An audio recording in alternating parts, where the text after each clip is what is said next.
Welcome, everybody. I'm Cynthia Kohler. I'm the Board of Directors for the Marin Municipal Water District, and I'll be chairing this meeting. This is the regular meeting of the Board and the Finance Committee for April 23rd.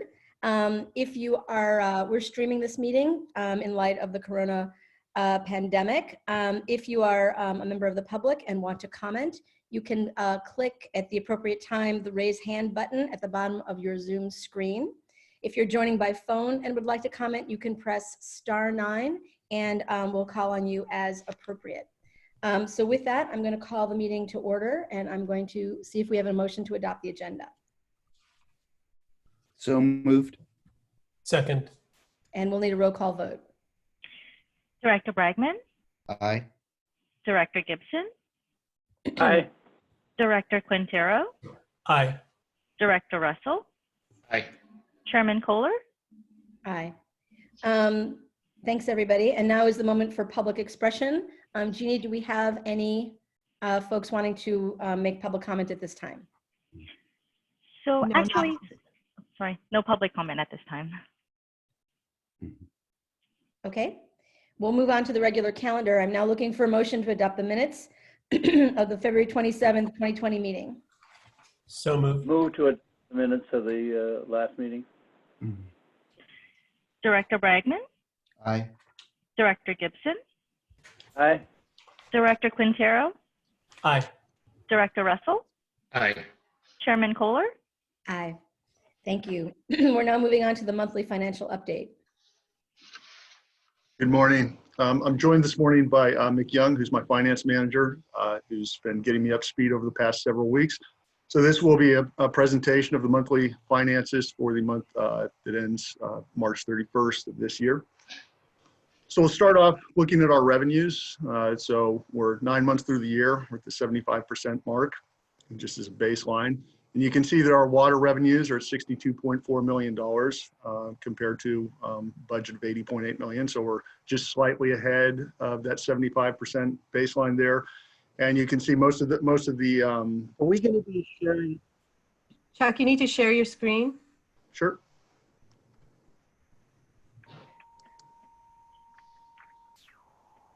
Are you seeing it? Not yet. No. We can see it over your shoulder, but not directly. Sometimes there's a bit of a lag when it comes up. Okay. Yeah. Therese is monitoring. Can you see it now? No. Not yet. Not yet. Maybe click share. I did click share.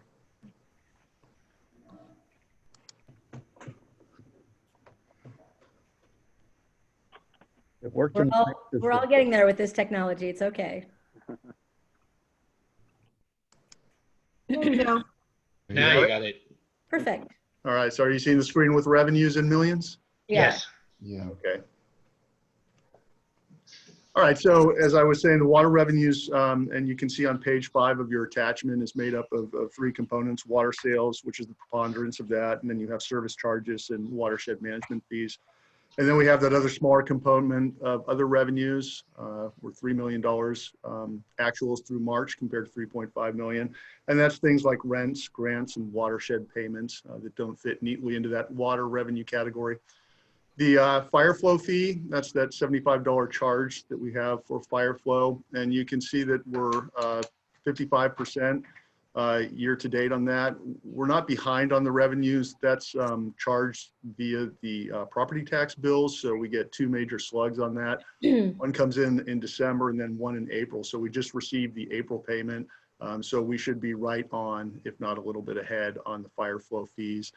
And then capital revenues there on the bottom, we had a budget of $19 million, and right now we're at $12.4 million. So about 65% of budget, a little bit behind that 75% baseline. So the components of that are primarily the capital maintenance fee, which you established last year, went into effect on July 1st. We budgeted that at $16.5 million. Because of the timing of the billing cycle, we didn't really start collecting that until September 1st. So you're going to see a little bit less than $16.5 million that will come in for this fiscal year. So that's why we're behind that. The other portion there that's smaller is the connection fees. So overall, that puts us almost right on at 74.5% of revenues compared to budget year to date through March 31st. Could I just make a comment on the fire flow? There was an article in today's paper saying there's about 4,000 delinquent property tax accounts. So we may be a little light. I think that's less than 10%, but you know, smaller than probably most of us thought, but you know, larger than usual delinquency rate on property tax payments. You know what the usual is, Larry?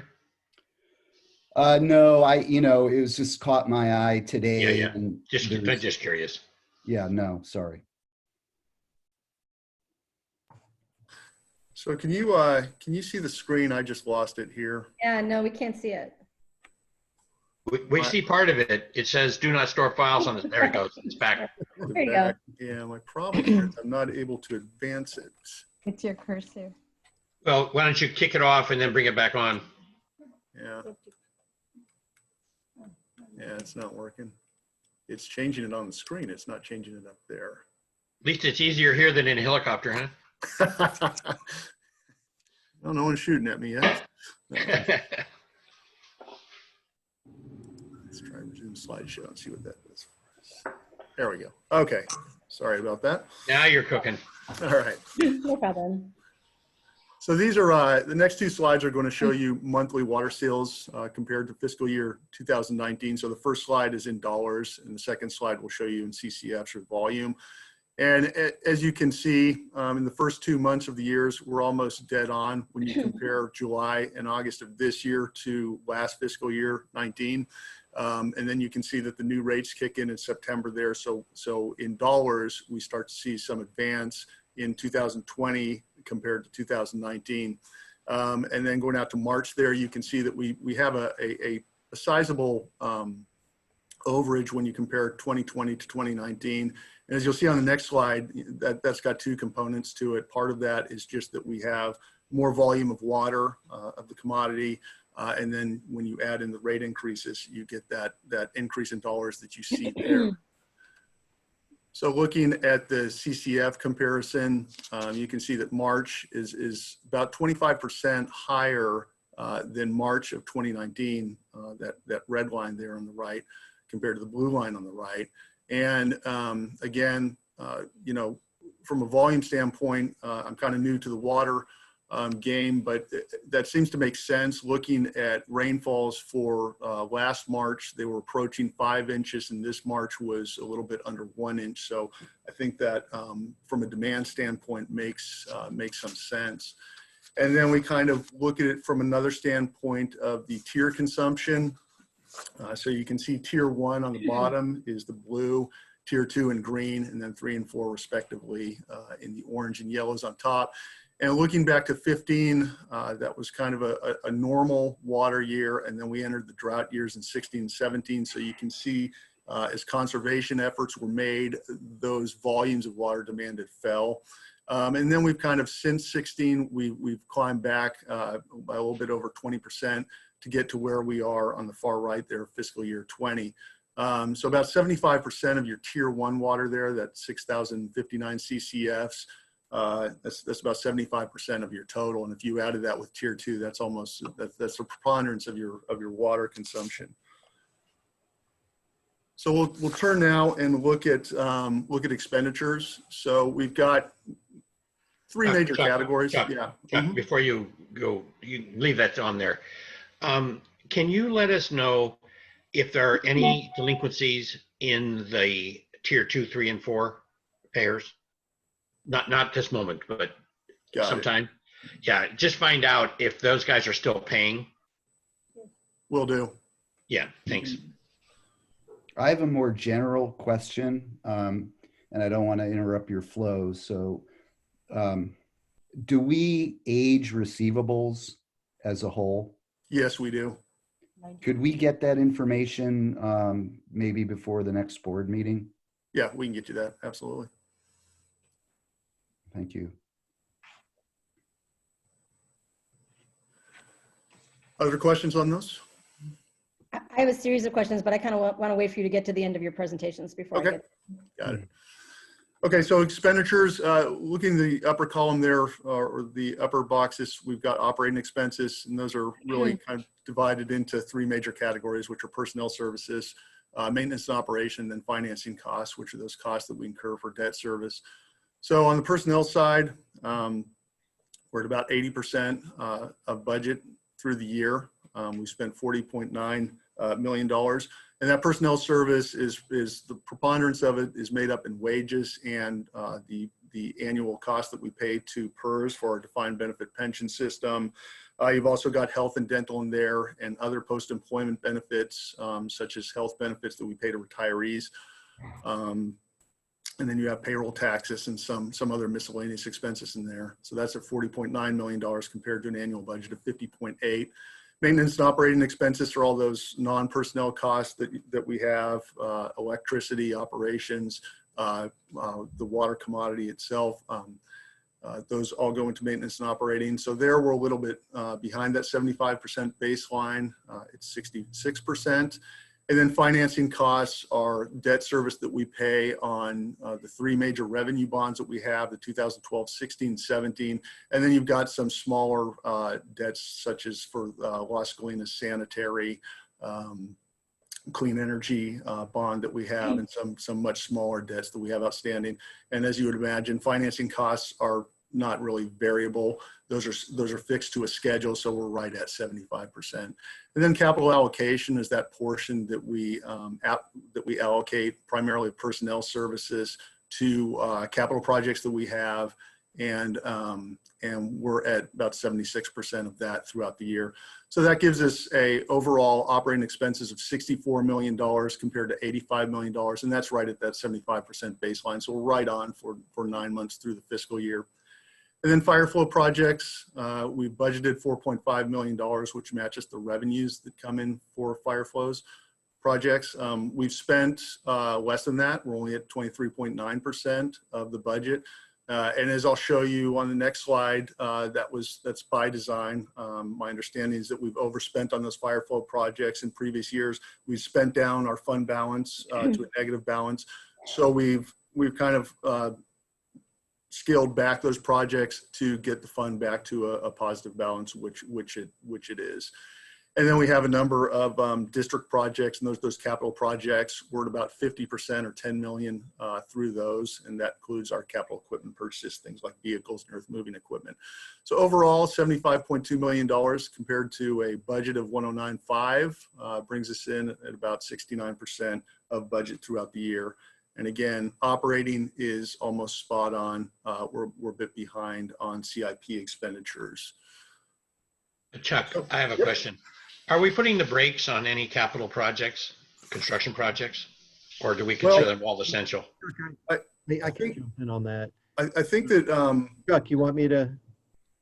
Yeah, we will talk about capital projects at the end. I think you will see the brakes on some of them, but I think we also, my understanding is that we had some turnover in engineering that slowed some of the production on those capital projects. Ben, I don't know if you want to. Yeah, I'll jump in.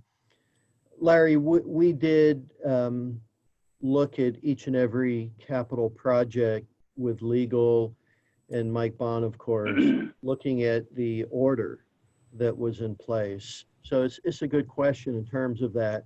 And we did decide on some we didn't proceed that were beginning to be underway, and some projects were holding.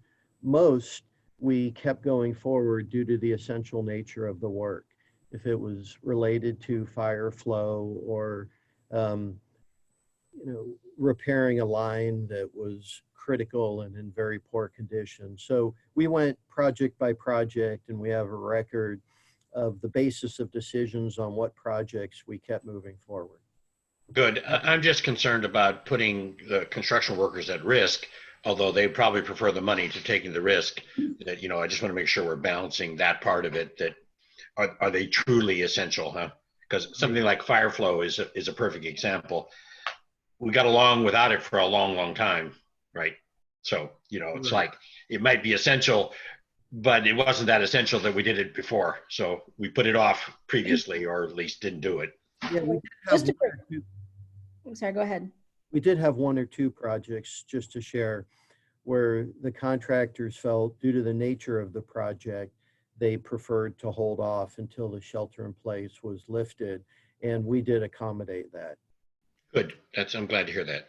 Yeah, I think it does depend on the specifics of the project, but just to share and provide a little perspective, PG&E had put off a number of their projects very similar to Fireflow all around wildland safety, and the CPUC and other state agencies actually issued an order that they did need to go forward. So, you know, we're not the only ones, in other words, that are continuing with these projects, but of course, the priority does have to be the safety and the well-being of the folks working on those projects. So. And one quick question, are we still bidding capital projects? And are we getting full, you know, array of bids? We did bid, for example, the Ross Reservoir slide repair that we just brought to the board. And that was a number of bids came in, maybe 4 or 5, and fairly competitive. Okay. What are we doing about the public bid opening? Have we worked that out? Yeah, we actually do it in the parking lot. So outside. Well, that's funny. Yeah, and a well-designed social distancing. Okay, because most clients we're dealing with, the government ones, have gone to Zoom or something like that for the opening.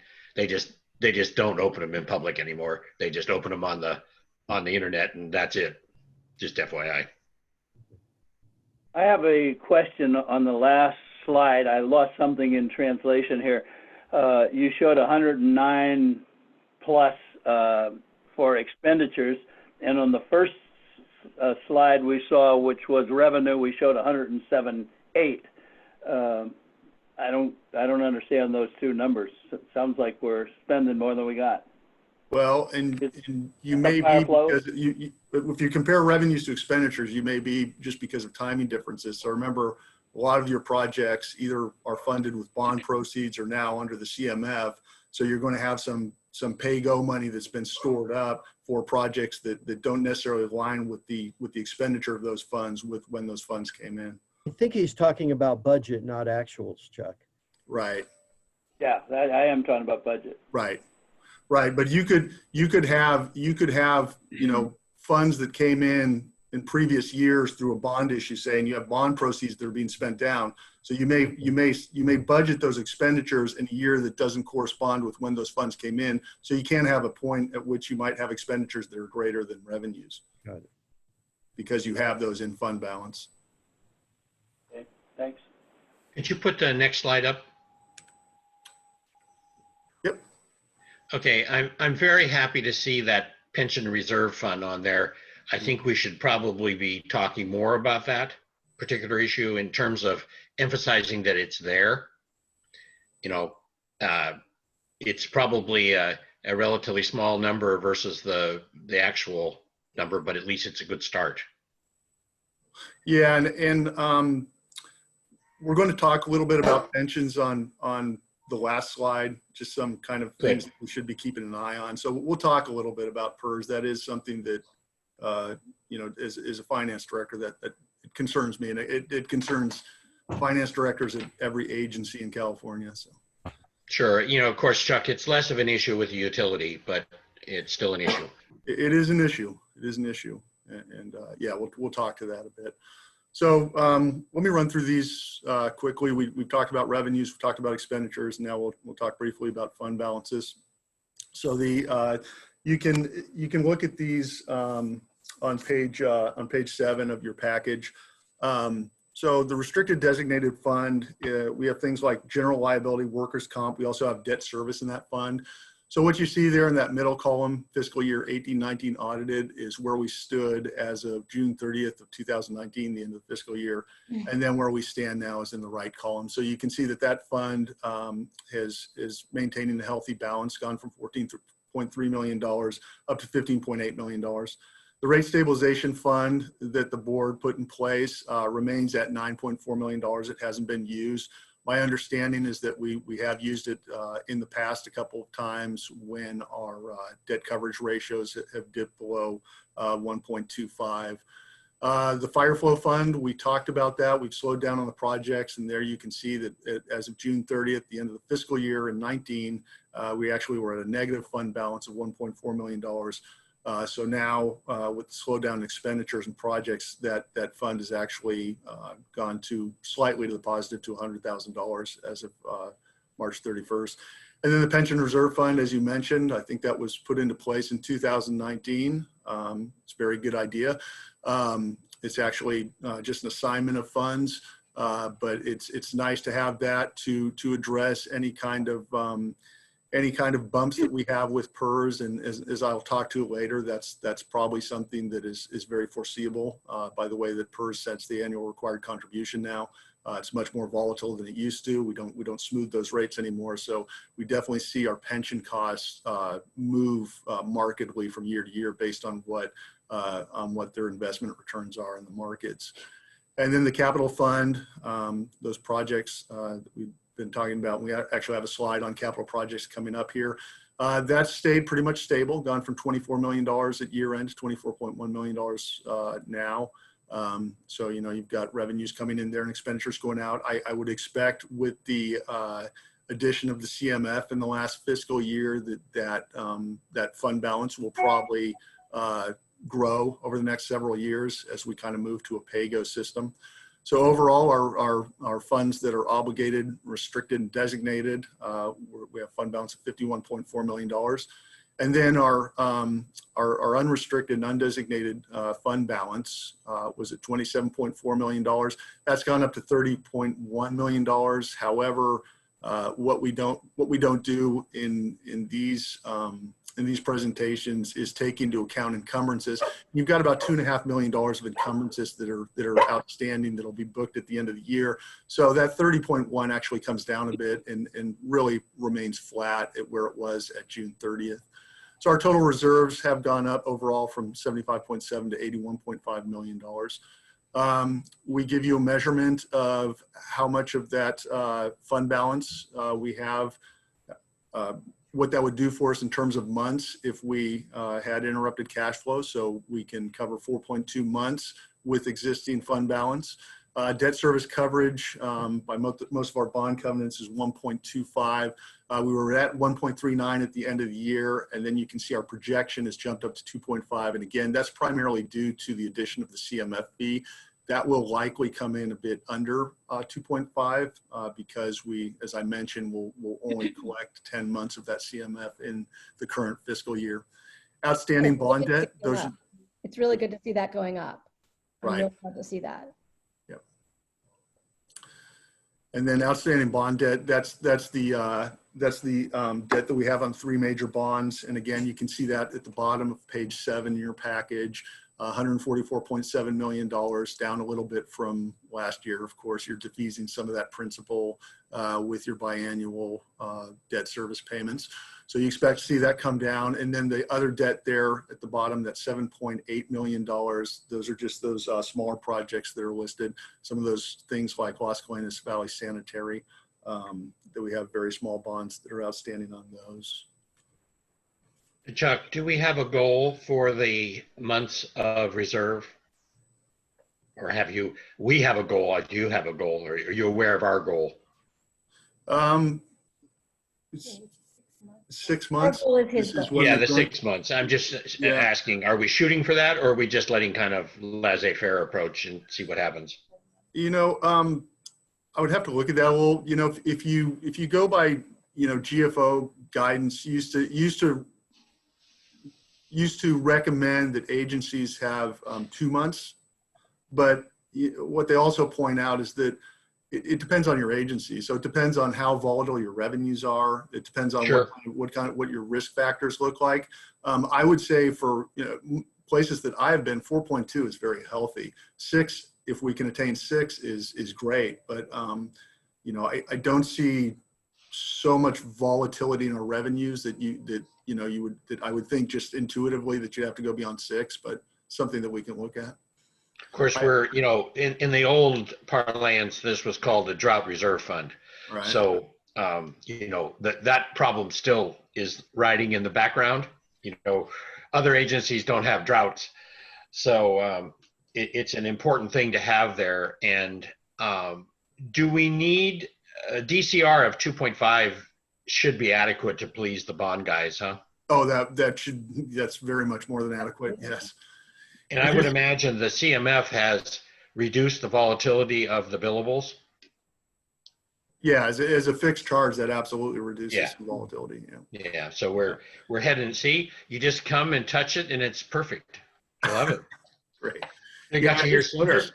Just and we'll talk more about fund balances in the future, but I think your coverage in months is fine. I think your target's fine, but there may be places where we might want to add to, like the pension reserve fund. We have a large unfunded liability there. We have a lot of variability in that expenditure from PERS. So, there may be places that we want to look at where we store money for specific purposes. I would hope you're going to come back to us with a plan to do that. I think that's something that we should add to every year.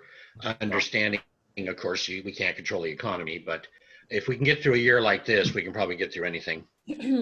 Yeah, I'm a big advocate of definitely bumping up the pension reserve funds, but yeah, we'll talk about that more in the future. Well, especially because it doesn't hurt us, huh? I mean, it's No. As you said, I forget what you called it, a designated fund, I think you said it was, or something like that. So it's just reserve money, just put in a different pot.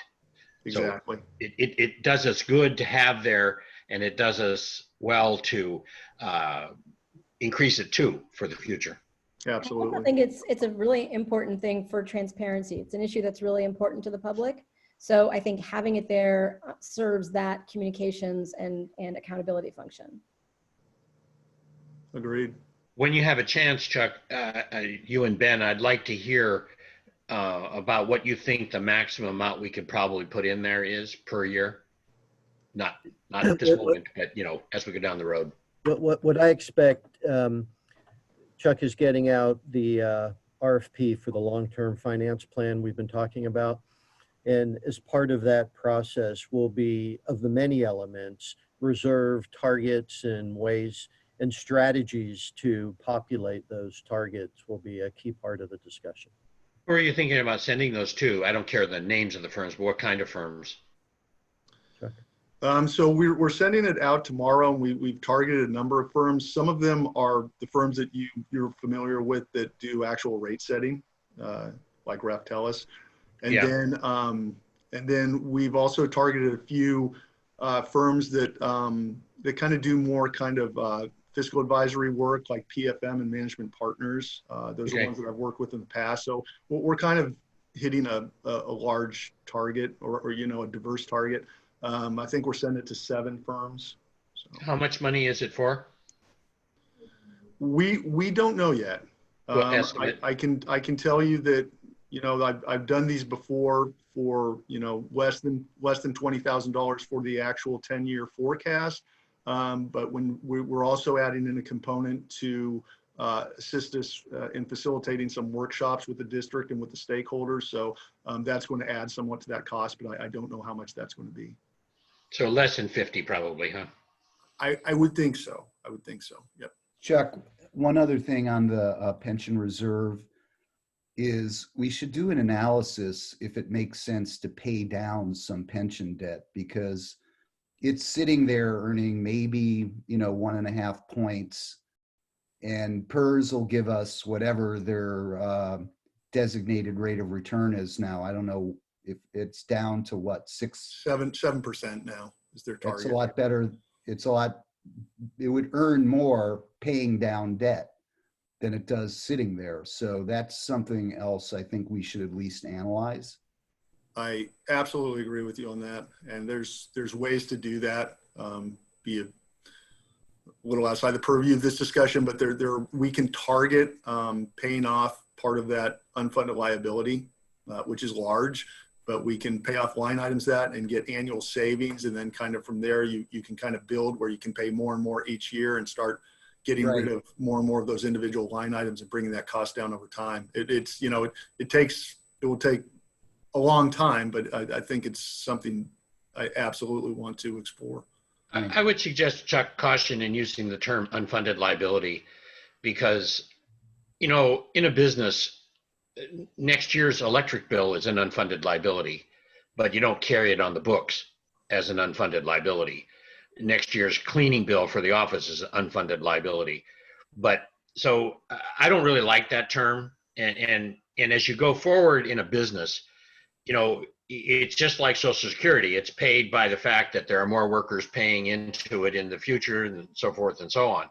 So I'd be real careful about using that term. If you think it's important to use that term, I'm okay with it. I just think it's connotes the wrong message to me, because while it's truly an unfunded liability, absolutely, as I said, everything we do in the future is an unfunded liability. Yeah. Larry, do you have a preferred term? You know, Armando, I'm an engineer. I just don't like that term, because, like I I say, agree. you know, Yeah, I I run a think business for 40 years, and you don't hesitate about committing to a lease for 4 years or 6 years or 8 years on your rent, but all of that's unfunded liability.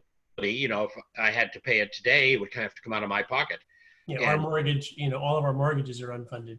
all of them, everything we do, everything in I the agree. future is an unfunded liability. But And- I would like, it would be interesting to come up with a term that is more accurate. I agree with you. I mean, it's just a cost of doing business. Yeah. Cost of And- business. Maybe Gene can come up with something for us. I mean, Yeah, really. or Chuck. I'd be comfortable with a money guy doing it too. You know, I just don't like that term, because, like I say, I don't think it's fair to focus on that one and forget about all the other ones. Yeah. Yeah. It's a scare. It's a scare tactic. Oh, no question. And it's worse. You know, I have this guy, John, whatever his name is, the one in Belvedere, that's yapping about this particular issue a lot.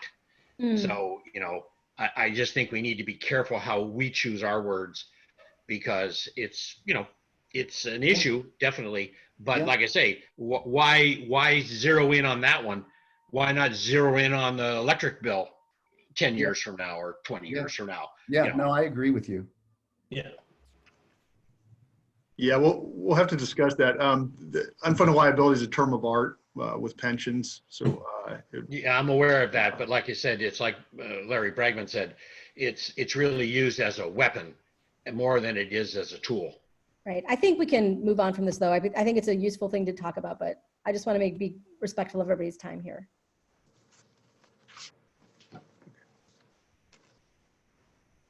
okay, and then capital expenditures will be on the next 2 pages. So we talked about the expenditures on the capital side, and these are some of the major categories of projects that we have. So the pipeline replacements addressed in the budget book.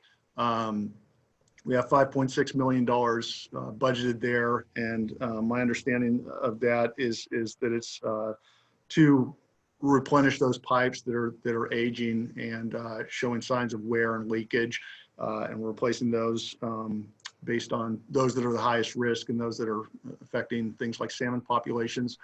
Tank replacements, most of that category there, that $600,000 is what Ben had referred to earlier on that Ross Reservoir slide repair. That's $500,000 of that, so that's most of that.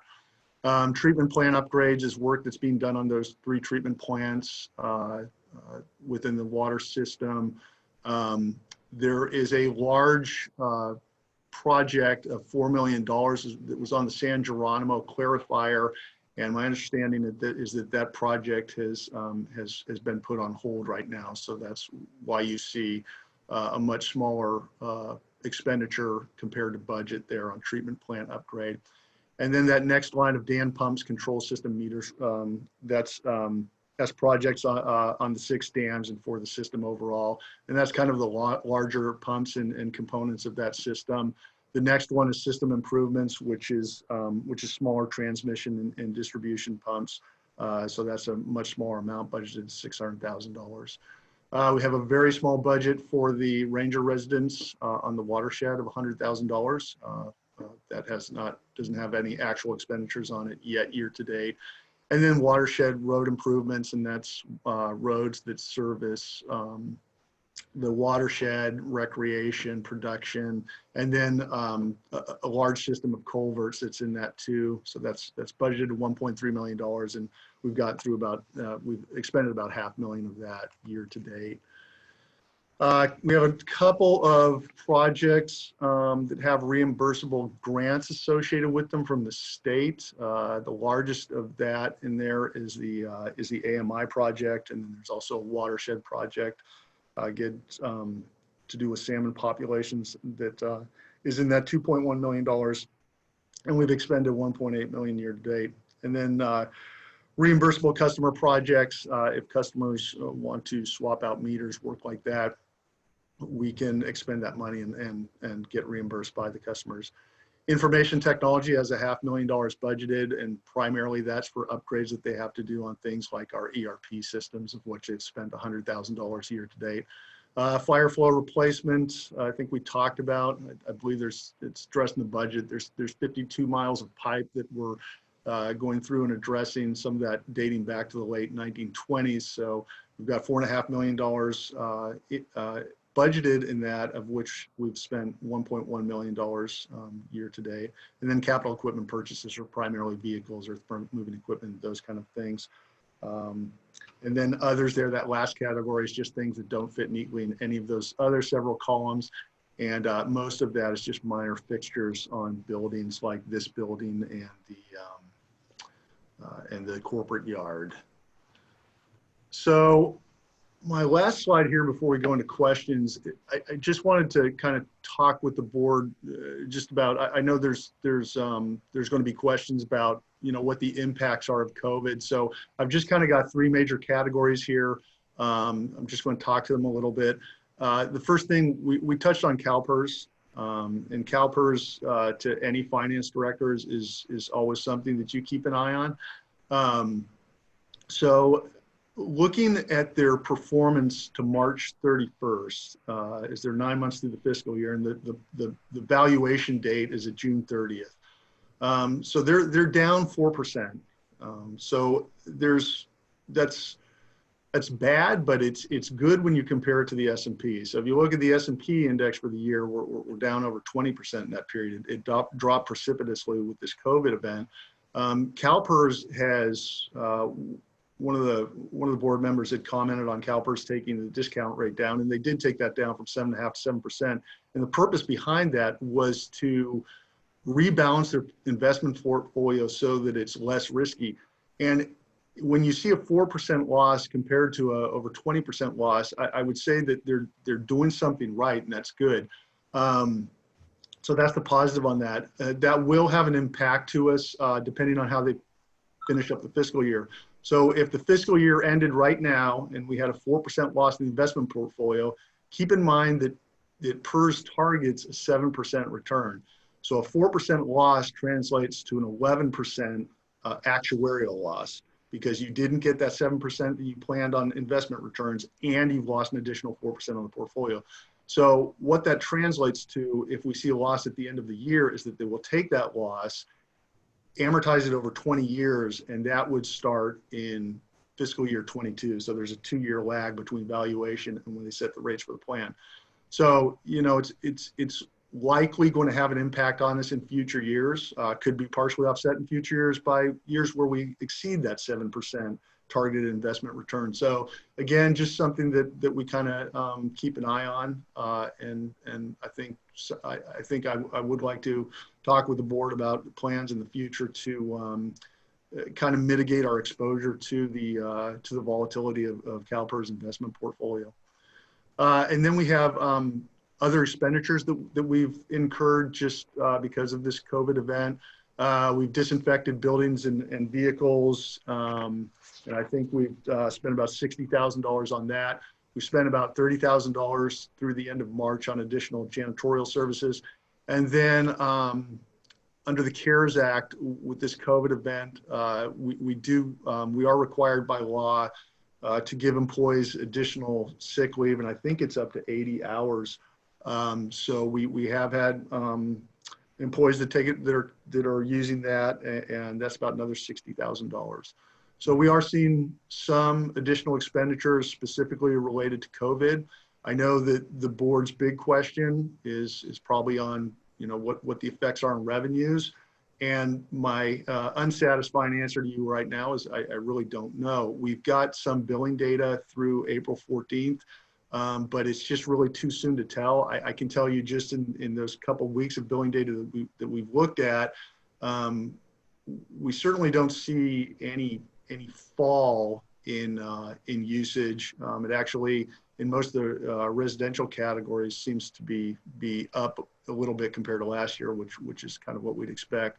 But when you look at the commercial classes, just don't have enough data yet to tell how those are being affected. But those are things that, as we get more data through the end of this month, we should start to form a picture of how those revenues are being impacted by the effects of COVID on the commercial sector.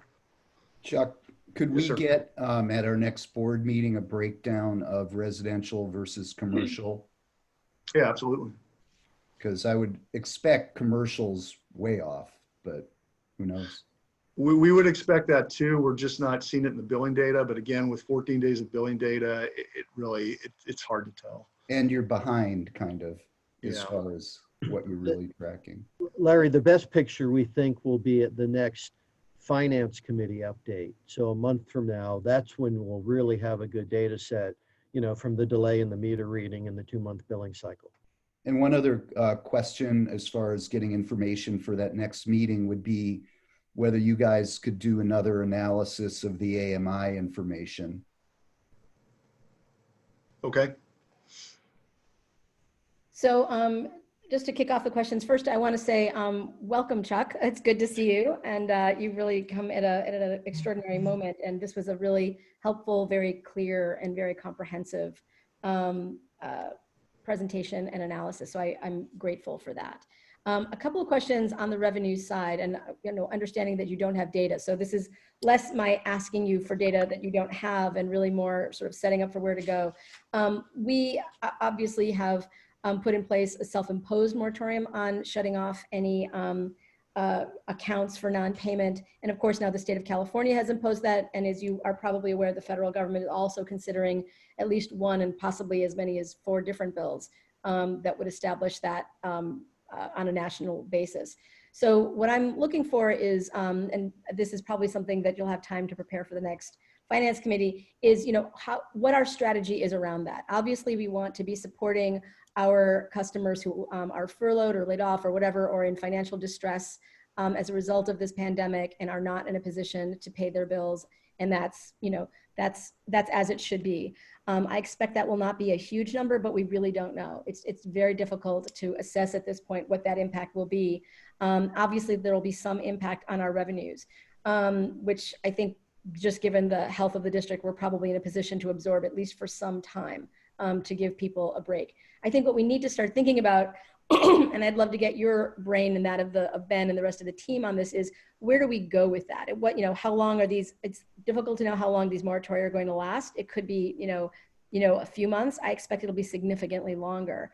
And then the question becomes, do those all just become forgiven? Do we want to think through some sort of schedule for repayment, some kind of criteria for, where those, where that lack of payment becomes a forgiveness, and where it becomes, and where there is an opportunity to think about some sort of schedule and how we want to do that. That's going to be complicated.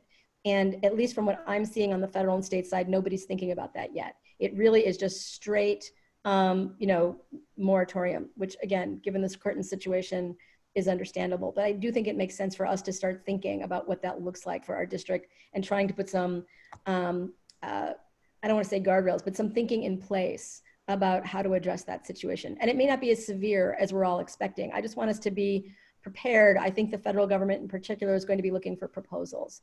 There's already starting to be a fair amount of controversy about the idea of a national moratorium, notwithstanding the need. So I guess, so my question to you today is I'm not looking for data, although I will be in the next meeting, but have you started to give any thought to those issues? We have, and I think if I'm understanding where you're going, I think that's something that we're going to be addressing, at least in part, on May 5th meeting with the board. Oh, okay. We also Cynthia, when we did the compliance with the new state shutoff, we did discuss a process for allowing folks to sort of refinance their past due bills. So Right. we do No, have, at least, I'm aware, but I'm just saying that I think we need to we tweak do up we our game have on a that. foundation that Yeah, we can work with. yeah. I just, given that this is becoming an elevated issue, I just want to make sure we're upping our game on that. And also, are we involved to any extent in these more extensive national federal conversations? We are Okay, engaged through associations. okay. Of course, California is somewhat unique with 218. It that- is. That is that the challenge. The word forgiveness is probably not something we're going to be able to look at and think about things instead. For example, how long of a payment plan would we allow, and would we or not charge interest, that sort of thing. That's within our flexibility, I believe. Yeah. But I don't believe the concept, the hard concept of forgiveness is.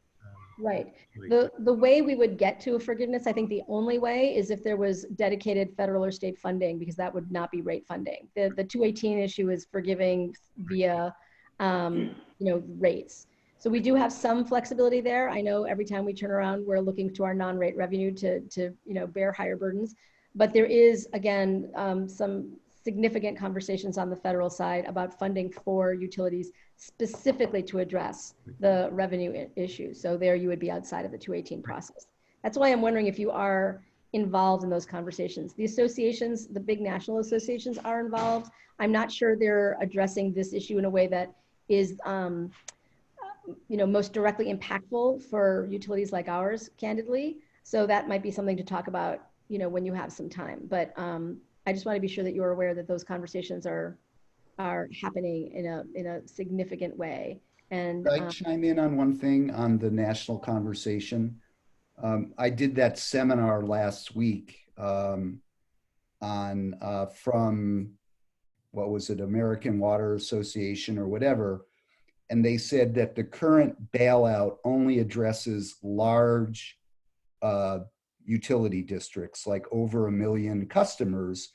And what they urged us to do, and what I think we ought to do, is write to Jared Huffman and ask him to include aid for smaller districts. Because right now, I think the cutoff they mentioned in the seminar is 1 million customers. So we need to get inclusion of smaller public entities in this next round, if there is going to be a next round. Right. There are going to be several rounds, and that's really exactly, Larry, why I've raised this issue. So I can tell you from my own experience with his office that Representative Huffman's staff is already engaged. I don't actually think we need to write him a letter on this. I think they're. Oh, I think we should. I mean, we can. I'm just saying it's window dressing, right? I mean, they are as fully engaged as they could possibly be. If we want to do that, we can do that. But their office and virtually the entire California delegation are all in on this. So the challenge is going to be, I think, on the Senate side. Anyway, I didn't mean to turn this into a political conversation, but I think those conversations that are happening are in full swing, and the issue is, political concerns about on the Senate side about helping local governments at all. It's not even really about water utilities. And again, I don't want to get us too sidetracked, but I do think that it makes sense to be maybe a little bit more directly engaged. And I would say, to the extent that we have the opportunity, the Senate side is going to be where the action is on this, in terms of there being real problems. And districts like ours, if I could just finish my sentence, districts like ours could make a real difference. Yeah, the consultant recommended that we reach out to our representatives in DC. Right. I'm just saying, as the chair of the Water Committee, Representative Huffman is fully engaged. Anyway, so I'd love to have the staff's thinking about those issues. I think it would be. We will. We'll take a dive and let the board know what we're seeing and where we believe we can weigh in, and we'll keep the board updated on that. I think probably the easiest way to touch base with Jared is either for me or Jack to give him a call or send him an email. You want to do that, Jack, or you want me to do it? I think a bunch Either of us way, know we Jared, so. good. What's I that? think we all have relationships with Jared, guys. Yeah. I mean, Well, Yeah, Jack we was all- his partner, so he has a little more relationship than most. right. I was real, okay. I think everybody should reach out as they would like to Representative Hussman. I think that's fine. Okay, I have a question on a different subject here. I want to go back for a moment to the fire flow issue, and what I heard is delaying projects, which I understand why. The only question that came to my mind is, are we on the same page with the fire departments in the county? Because they view this as their projects and their money, and us just as managers. Yeah. Jack, I would say they appreciated what we did.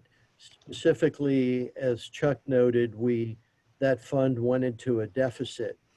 And we did that in communication with the fire chiefs to move forward some projects that were ripe and ready. And we moved some money from our capital program into the fire flow program to accommodate those kind of ripe projects. So we do keep them very engaged, and they're on board, and they actually appreciated that we were able to move those projects forward beyond the funding that was available. Okay, thanks. So one other information request, as far as a customer breakdown, would also be our institutional customers, schools, entities like that. I'd like to see, what their consumption and, that, because that's where we're going to be losing revenue. I assume. Well, they're still watering their grass, so I would assume. True. They may not be paying their bills. I would assume they are, but their major consumptions. I mean, it's like the whole discussion about the increased water usage for hand washing. It's our domestic water use is still driven by irrigation, not by. Well, let's washing. see the data. Let's see the data. Sure, that makes sense. I have a couple comments. One, I'd like to chime in with Cynthia in terms of thanking you, Chuck, for a really clear presentation. That was very good. I think that one thing that could be helpful in terms of messaging to the public is understanding those costs that are being increased as a result of climate change. So the costs that we're incurring relative to putting generators out at the water treatment plants and at the pumping plants, as well as the additional costs that we're incurring as a result of COVID. Because I think it would just be good for the public to be able to see that number, just in the context of why is my water bill this amount? So anyway. I think that's a great idea, Armando. I think, Chuck, if you could incorporate a line item in the one that has the pension funds, sort of in a negative way, not the asset, but the liability side, if we could start tracking those costs, I know we're tracking them, but if we could track them in a easily public available way of saying these are costs that are outside of our normal operations that are happening, that are just burning cash. That's a great idea. And it also creates the framework for a message to the public to saying, hey, here's what we're doing to get through this. Sure. And it's irrefutable. It's not an excess at all. So thanks, Chuck.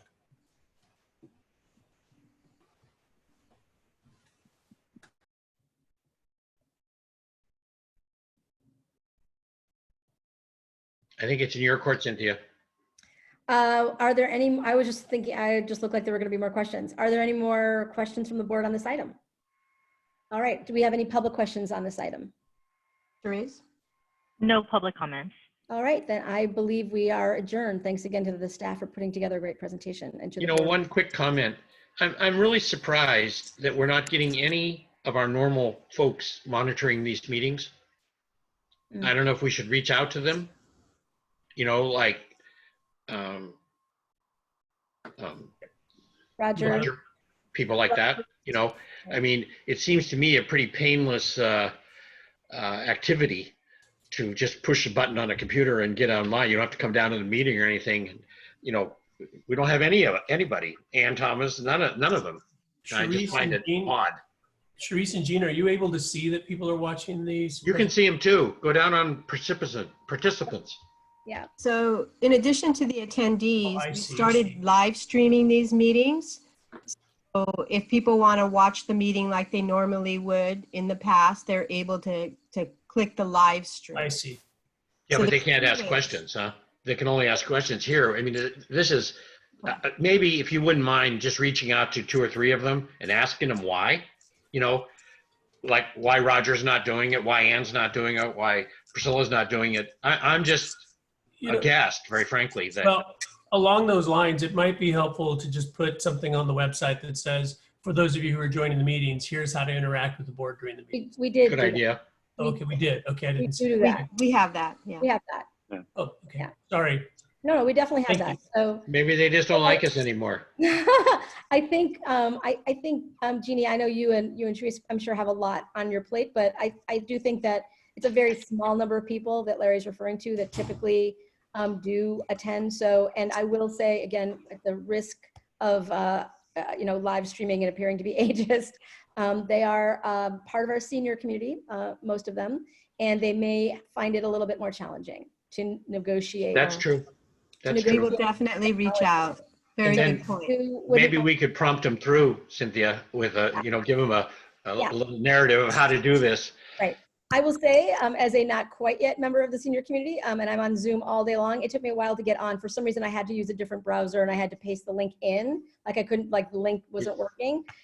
As soon as that happens, some people are going to get frustrated. So It's persnickety and it's a bandwidth hog. yeah. That's one of the It really problems. is. Yeah, and I've got a kid going to college in the basement, so that's part of the problem. Well, also though, you're sharing it with everybody else, not you, but we're at the end of the line. The other Tuesday night, I couldn't get on at all. It finally clicked in, but it took me a workaround to get there.